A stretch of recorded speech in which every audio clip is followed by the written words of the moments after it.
Okay, 13.1, part 2.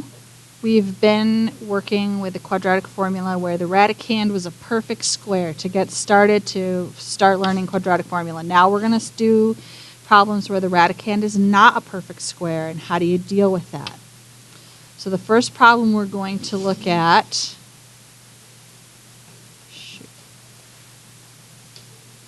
is this one.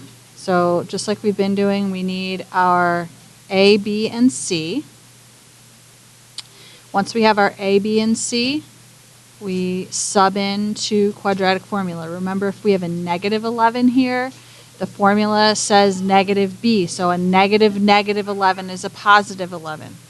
Okay, so once we sub in all of our values into quadratic formula, we start simplifying. So we type all this into our calculator with no square root just to see what number would come under the square root, and 2 times 3. And we get 11 plus or minus the square root of 145. And oh no, it's not a perfect square. So we can't do what we did yesterday. Now 1 through 6 of your homework allows you to answer as a decimal. So that means I'm going to take 145, type it into my calculator, and I am going to use hundredths place. Just, you can use tenths, you can use hundredths, follow whatever directions are there on your homework. So the square root of 145 is 12.04. So I set up both divisions, one where I'm adding 12.04 and one where I'm subtracting 12.04. And then I just simplify that. That equals 23.04 when I add these together, and then divide by 6, and I get 3.84.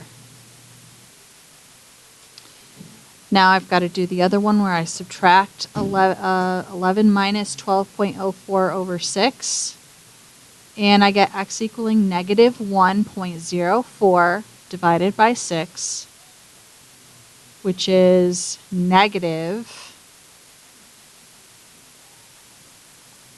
0.173, repeating. Left out the negative sign. Okay? All right, in the next problem, we're going to practice answering in radical form. And I'm actually going to do 2 of these, one that's kind of an easy one and one that's a harder one. So, oh, by the way, if you see f of x or h of x, probably the direction said something along the lines of find the zeros or find the x-intercepts of the function. Well, remember that finding the solution, finding the roots, finding the zeros, finding the intercepts, you're essentially looking for what x is, all finding the same thing. So I'm subbing 0 in for f of x, okay?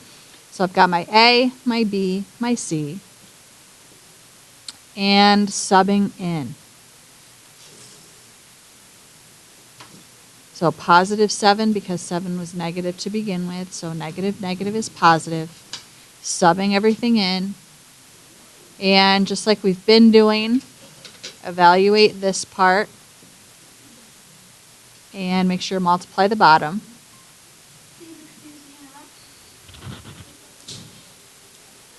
Okay, so we evaluate, and we get 7 plus or minus the square root of 5 over 2.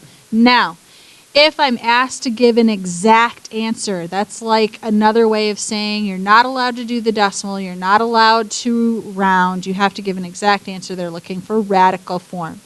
So, square root of 5 is my radical, and I have to ask myself, does it simplify? Does it divide by any perfect squares? And if the answer is no, then I'll split it up, and I have 7 plus square root of 5 over 2 and 7 minus square root of 5 over 2. Now, I can't really add 7 and the square root of 5 because they're not like terms. And by extension, that means I also can't divide by 2. So even though this feels like I'm not done and it feels weird to leave it this way, these actually are my 2 solutions in radical form, because I can't simplify them anymore without resorting to using decimals. All right, this is a homework question but it's the example one, and you know they show a lot more work than what you really need to. So I'm going to do this one with you. Plus, this one is a higher level of difficulty because I'm going to have some extra stuff. The last one we did seemed just a little too easy, and there's actually can be a lot of problems with more to it than a simple square root of 5. So we have our A equals -2, B equals -8, and C equals 1. Sub them in.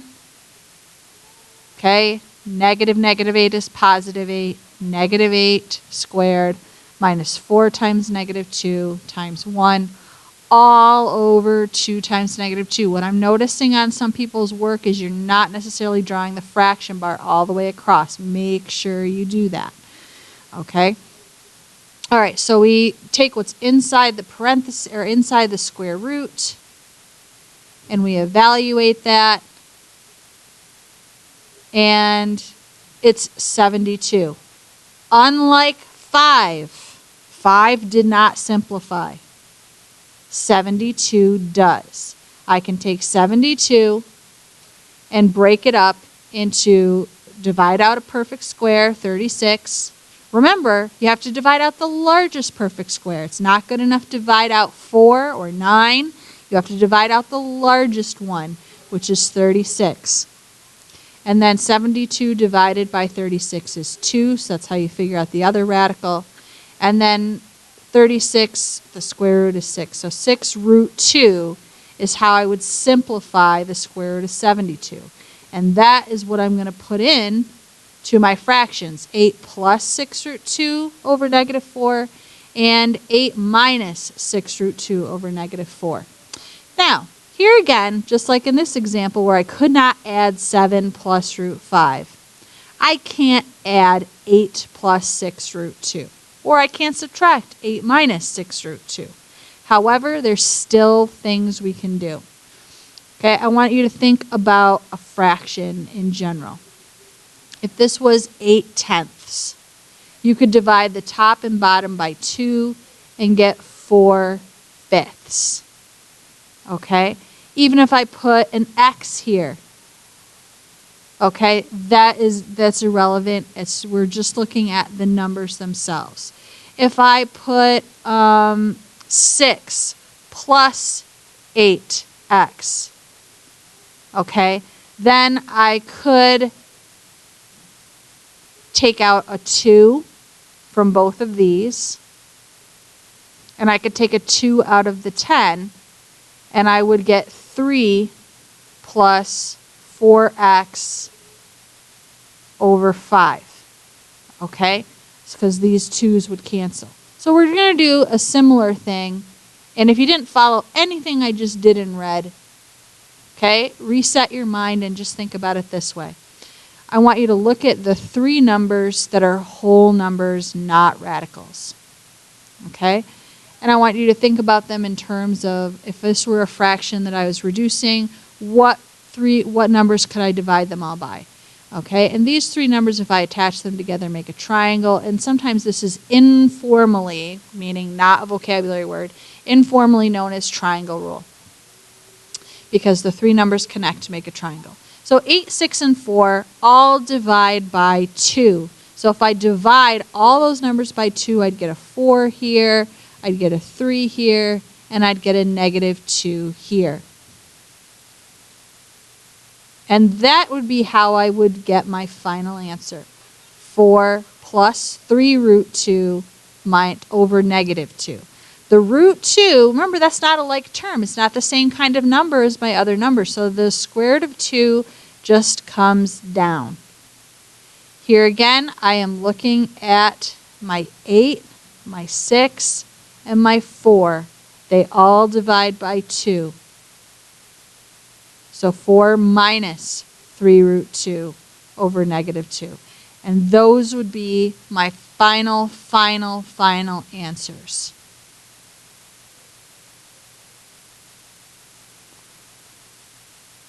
Really quickly, I want to just practice that simplification again. So let's say I had 5 plus 10 root 3 over 20. Okay, I would see that like I've got 5, I've got 10, and I've got 20. And those would connect for a triangle, and that would equal, they all divide by 5. So this would be a 1, that would be a 2, and that would be a 4. So 1 plus 2 root 3 over 4. Okay, 5, 10, and 20 all divided by 5. So I just divided, I crossed them out, I put what they would equal, and then rewrote it nicely. If I had 10 plus root 15 over 20, it would be super tempting to apply triangle rule, but we can't take the radical into account. We can only look at whole numbers, 10, 20, and there's nothing in front of the radical to connect to make a triangle with. There's no number there. So this is not simplifiable to any greater extent. This would actually be a final answer, just like this. Can't simplify it in any way. It's tempting to divide by 5, but you can't. And then lastly, if only 2 out of the 3 numbers, so what if I have 10 plus 8 root 3 over 15? So I've got 3 numbers, 10, 8, and 15. But I can only divide 10 and 15 by 5. I cannot divide 8 by 5. So triangle rule here does not apply. I can't simplify this, and I leave it exactly the way it is. So don't be tempted to oversimplify where you're not allowed to. Okay, remember the 13-1 packet is not due until Monday. I'm shooting for a quiz for Tuesday. And tomorrow will be a normal day of school after state testing for ELA. I hope you all subscribe to my channel and have a good day.